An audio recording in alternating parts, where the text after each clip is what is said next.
Electoral bond खरीदने के नाम छुपाने वाली सरकार, इलेक्टोरल बॉन्ड खरीदने वालों के नाम छुपाने वाली सरकार इन दिनों आम के ठेला लगाने वालों के नाम जानना चाहती है। मुझे तो होटलों, ढाबों या आम के ठेलों पर नेम प्लेट लगवाने वालों से पूछना है कि कभी खून की बोतल पर देखा है किसी का नाम लिखा हुआ? जनता 71 बार थपथपाई गई मेज, 14,417 शब्दों का बजट भाषण और उस बजट में अपने लिए राहत तलाशती मिडिल क्लास की हैरत ज़दा आंखें। टूटा हुआ लश्कर का भरम देख रहे हैं, टूटा हुआ लश्कर का भरम देख रहे हैं और जिल्ले इलाही के करम देख रहे हैं। ताकत का नशा अक्ल पे हावी है तुम्हारी, तुम देख न पाओगे जो हम देख रहे हैं। मैंने तो यह भी सुना है कि वित्त मंत्री जी जो चीज खुद नहीं खाती हैं उसके दाम से उनका कोई लेना देना नहीं होता। ये चूनर धानी धानी भूल जाते, ये पुरवा की रवानी भूल जाते, जो आकर 4 दिन गांव में रहते तो सारी लंतरानी भूल जाते। जनता ने 63 सीटें कम क्या कर दी, ये सरकार तो अमृतकाल का नाम लेना ही भूल गई। ये भूल गई है अमृतकाल को, ये भूल गई है मनरेगा को, ये भूल गई है मौलाना आजाद नेशनल फेलोशिप को, ये भूल गई है मणिपुर को, ये भूल गई है महाराष्ट्र को कि वो जो कुछ साल पहले 100 स्मार्ट सिटी बनाने का ढोल पीटा गया था, सुना है उस ढोल में पानी भर गया है, इसीलिए आपने उसका नाम बदल करके सिटीज ऑफ ग्रोथ हब्स रख दिया है। अच्छा है, नाम बदलने का खेल खेलते रहिए, आपकी कई सरकारें तो इसी वजह से चल रही हैं। 83 मिनट 71 बार थपथपाई गई मेज, 14,417 शब्दों का बजट भाषण और उस बजट में अपने लिए राहत तलाशती मिडिल क्लास की हैरत ज़दा आंखें। सभापति महोदय, मेरे हाथों में जो दस्तावेज है दरअसल ये देश के किसानों, गरीबों, मजदूरों की उम्मीदों का स्मारक है। ऐसा लग रहा है जैसे वित्त मंत्री महोदया ने बजट नहीं तैयार किया है बल्कि प्रधानमंत्री जी की मन की बात का संकलन तैयार किया है। टूटा हुआ लश्कर का भरम देख रहे हैं, टूटा हुआ लश्कर का भरम देख रहे हैं और जिल्ले इलाही के करम देख रहे हैं। ताकत का नशा अक्ल पे हावी है तुम्हारी, तुम देख न पाओगे जो हम देख रहे हैं। वित्त मंत्री महोदया ने इस बजट में महंगाई पर सिर्फ 10 शब्द बोला है। जिस देश में टमाटर 100 रुपए किलो बिक रहा हो, सभापति महोदय मेरा टाइम पॉज करें और बार बार इंटरप्ट करने को या तो मना करें। हाँ बोले, कृपया बोले। सभापति महोदय, वित्त मंत्री महोदया ने इस बजट में महंगाई पर सिर्फ 10 शब्द बोले हैं। जिस देश में टमाटर 100 रुपए किलो बिक रहा हो, उस देश की वित्त मंत्री के पास बजट में महंगाई पर बोलने के लिए सिर्फ 10 शब्द है। डीजल, पेट्रोल, आटा, चावल, दाल, सब्जी की महंगाई का तो कोई जिक्र ही नहीं।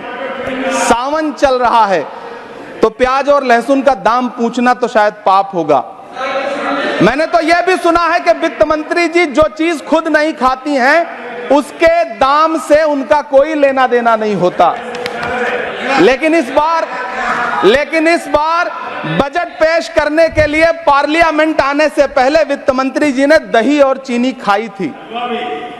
अब तो उनसे यह पूछा जा ही सकता है कि उन्हें दही, दूध और चीनी का रेट तो इन दिनों पता ही होगा। क्या उसे सस्ता करवाएंगी या नहीं सस्ता करवाएंगी? अगर पता है तो कृपया सस्ता करवाइए, क्योंकि इसी चीनी ने अमेठी में एक मंत्री महोदया का राजनीतिक कैरियर कड़वा कर दिया। सभापति महोदय, अपने शीश महलों में बैठे हुए सरकार के सांसद और मंत्री कह रहे हैं कि महंगाई कम हो रही है। संसद की कैंटीन से बाहर निकल करके एक चाय का कप खरीदिए, तब समझ में आएगा कि महंगाई कम हो रही है या बढ़ रही है। किसी एक दिन अपनी किसी मजदूर की तरह अपनी दिन भर की दिहाड़ी लेकर के बाजार जाइए और अपने बच्चों के लिए राशन खरीदिए, तब पता चलेगा कि महंगाई कम हो रही है या नहीं हो रही है। यहां बैठ करके बड़ी बड़ी बातें करना आसान है। ये चूनर धानी धानी भूल जाते, ये पुरवा की रवानी भूल जाते, जो आकर 4 दिन गांव में रहते तो सारी लंतरानी भूल जाते। सभापति महोदय, इलेक्टोरल बॉन्ड खरीदने के नाम छुपाने वाली सरकार, इलेक्टोरल बॉन्ड खरीदने वालों के नाम छुपाने वाली सरकार इन दिनों आम के ठेला लगाने वालों के नाम जानना चाहती है। मुझे तो होटलों, ढाबों या आम के ठेलों पर नेम प्लेट लगवाने वालों से पूछना है कि कभी खून की बोतल पर देखा है किसी का नाम लिखा हुआ?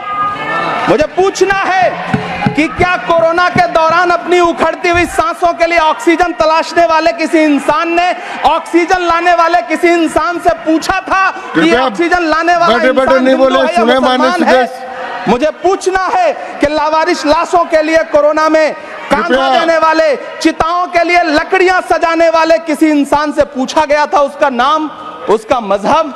लेकिन इन दिनों पूछा जा रहा है सभापति महोदय। अफसोस, देश के प्रधानमंत्री जी ने कभी न टूटने वाली चुप्पी ओढ़ ली है। सभापति महोदय, जनता ने 63 सीटें कम क्या कर दी, ये सरकार तो अमृतकाल का नाम लेना ही भूल गई। ये भूल गई है अमृतकाल को, ये भूल गई है मनरेगा को, ये भूल गई है मौलाना आजाद नेशनल फेलोशिप को, ये भूल गई है मणिपुर को, ये भूल गई है महाराष्ट्र को। मुझे गर्व है कि मैं राज्यसभा में महाराष्ट्र का प्रतिनिधित्व करता हूं। महाराष्ट्र जो देश की आर्थिक राजधानी है, जो टोटल कॉर्पोरेट टैक्स का 40%, इनकम टैक्स का 32% और जीएसटी का 20% इस देश को देता है, उस महाराष्ट्र के लिए इस बजट में एक शब्द नहीं है। आप बैठ जाए। सभापति महोदय, आखिर महाराष्ट्र से किस बात का बदला लिया जा रहा है? महाराष्ट्र ने लोकसभा चुनाव में बाबा साहब अम्बेडकर के संविधान को बचाने के लिए वोट क्या कर दिया? प्रधानमंत्री जी तो महाराष्ट्र से बदला लेने पर उतर आए। अब तो शायद उन्हें याद भी ना हो यवतमाल का वो दाभड़ी गांव जहां 20 मार्च 2014 को वो किसानों के साथ चाय पर चर्चा करने गए थे और उनकी किस्मत बदलने के सपने दिखाए थे। उसी यवतमाल में पिछले 6 महीने में 132 किसानों ने आत्महत्या की है। सभापति महोदय, महाराष्ट्र में हर महीने 209 किसान आत्महत्या कर रहे हैं। राज्य सरकार द्वारा सौंपा गया आंकड़ा बताता है कि 1 जनवरी से 31 मई के बीच 1046 किसानों ने आत्महत्या की है। लेकिन अफसोस, इस बजट में महाराष्ट्र के किसानों के लिए कुछ भी नहीं है। किसानों से चिढ़ी हुई सरकार ने बजट में किसानों के एमएसपी की लीगल गारंटी नहीं दी। लेकिन याद रखिएगा, जो किसान का नहीं वो हिंदुस्तान का नहीं। सभापति महोदय, मुझे वित्त मंत्री जी से पूछना है कि वो जो कुछ साल पहले 100 स्मार्ट सिटी बनाने का ढोल पीटा गया था, सुना है उस ढोल में पानी भर गया है, इसीलिए आपने उसका नाम बदल करके सिटीज ऑफ ग्रोथ हब्स रख दिया है। अच्छा है, नाम बदलने का खेल खेलते रहिए। आपकी कई सरकारें तो इसी वजह से चल रही हैं। इस सरकार को पढ़े लिखे लोगों से दिक्कत है सभापति महोदय, इसीलिए इस सरकार ने यूजीसी का बजट 66% कम कर दिया है। वाह री सरकार। सभापति महोदय, मैं वित्त मंत्री जी के संज्ञान में लाना चाहता हूं कि किशनगंज में एएमयू सेंटर के पास 224 एकड़ जमीन है। यूपीए सरकार ने सोनिया गांधी जी की अगुवाई में 136 करोड़ रुपए एएमयू किशनगंज सेंटर के लिए सेक्शन किए थे। लेकिन आपकी सरकार ने पिछले 10 साल में उस 136 करोड़ में से सिर्फ 10 करोड़ रुपया रिलीज किया है। 1.5 करोड़ की आबादी वाला सीमांचल बेहतर शिक्षा के लिए उस सेंटर की बाट जोह रहा है। मेरा आपसे सवाल है कि इस सेंटर का बाकी पैसा आप कब रिलीज करेंगे? मुझे उम्मीद है वित्त मंत्री महोदया जवाब जरूर देंगी। सीमांचल उसी बिहार में आता है जिसकी बैसाखी के सहारे आपकी सरकार चल रही है। वहां के लोगों को एम्स की जरूरत है। महानंदा और कोसी से होने वाली बाढ़ की तबाही को रोकने के लिए बांध बनाइए, सीमांचल के साथ सौतेला व्यवहार बंद करिए। इकोनॉमिक कॉरिडोर बनाने से किसी राज्य का विकास नहीं होगा, विकास होगा स्वास्थ्य और शिक्षा के बुनियादी मुद्दों के लिए बजट देने पर। सभापति महोदय, एक तरफ तो इस बजट में पीएम आवास योजना के तहत 3 करोड़ अतिरिक्त मकान देने की घोषणा है और दूसरी तरफ लखनऊ के अकबर नगर में 1280 वो मकान हैं जिन्हें रिवर फ्रंट बनाने के नाम पे बुलडोजर से जमींदोज कर दिया गया। सभापति महोदय, लोग चीखते रहे, बच्चे बिलखते रहे, वसुधैव कुटुंबकम का नारा लगाने वाली सरकार इंसानों के घरौंदे उजाड़ कर जश्न मना रही है। सभापति महोदय, मेरा बहुत भावुकता के साथ देश के प्रधानमंत्री से सवाल है कि इन उजड़ते हुए मकानों और बेघर होते हुए घरों को देख करके आपको नींद कैसे आती है, आप सो कैसे पाते हैं? मेरा सवाल है इस देश के प्रधानमंत्री से, या तो लोगों के घरौंदे उजाड़ना बंद करिए या फिर करोड़ों मकान बनाने की झूठी घोषणाएं करना बंद करिए। यह बजट झूठ का पुलिंदा है। ये बजट आपके पिछले साल के बजट का कट कॉपी पेस्ट है। ये बजट हमारे चुनावी घोषणा पत्र की नकल करने की एक बेईमान कोशिश है। लेकिन कहावत है ना कि नकल के लिए भी अकल चाहिए। मेरे हाथ में एक तरफ न्याय पत्र है जो हमारा है और दूसरी तरफ अन्याय पत्र है जो आपका है। इस सरकार को आलोचना सुनने की आदत नहीं है सभापति महोदय।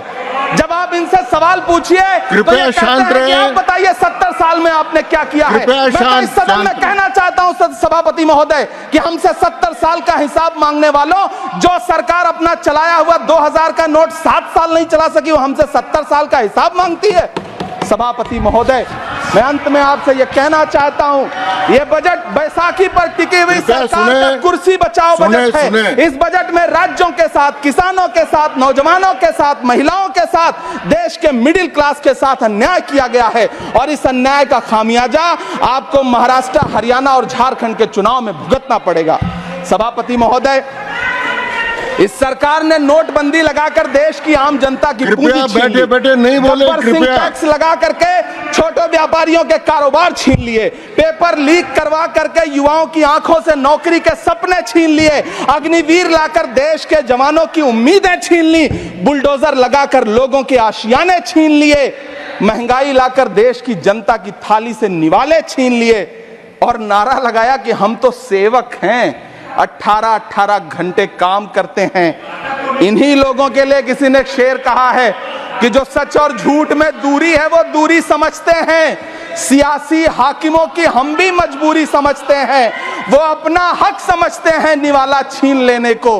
डकैती को बहुत से लोग मजदूरी समझते हैं। हमें पता है कि कैसी मजदूरी की जा रही है। सभापति महोदय, मैं यहां खड़ा होकर के अंत में आपसे कहना चाहता हूं कि इस बजट में तमाम राज्यों के साथ अन्याय किया गया है। इस बजट में युवाओं के साथ अन्याय किया गया है, महिलाओं के साथ अन्याय किया गया है और खास तौर से महाराष्ट्र के लिए कुछ नहीं रखा गया है। महाराष्ट्र बाढ़ से जूझ रहा है, पानी बरसने से वहां 1500 से ज्यादा लोग मारे गए हैं।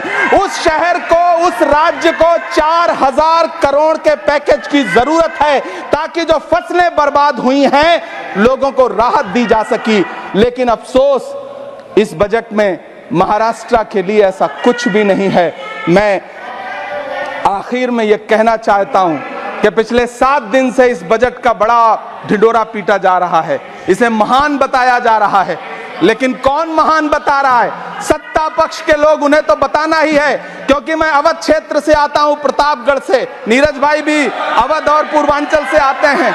वहां एक कहावत है कि बिटिया की तारीफ किसने की? बिटिया की महतारी ने, यानी कि बेटी की प्रशंसा किसने की? मां ने। तो इस बजट की तारीफ सत्ता पक्ष करे तो करेगा ही, लेकिन विपक्ष के एक भी सांसद से आप पूछिए कि क्या उसके राज्य को कुछ मिला है, तो वो ये कहेगा कि नहीं, कुछ भी नहीं मिला है।